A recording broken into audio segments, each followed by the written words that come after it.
শুভ দুপুর আমার সকল প্রিয় কৃষকদের।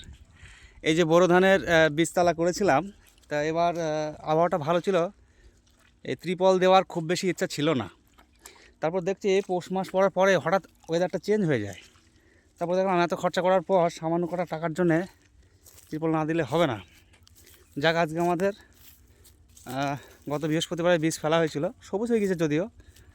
আজকে 8 দিনের মাথায় ত্রিপল চাপিয়ে দিলাম। গত পরশু দিনকে একটু জল দিয়ে জলটা ছেড়ে শুকিয়ে নিয়ে ত্রিপলটা দিয়ে দিলাম।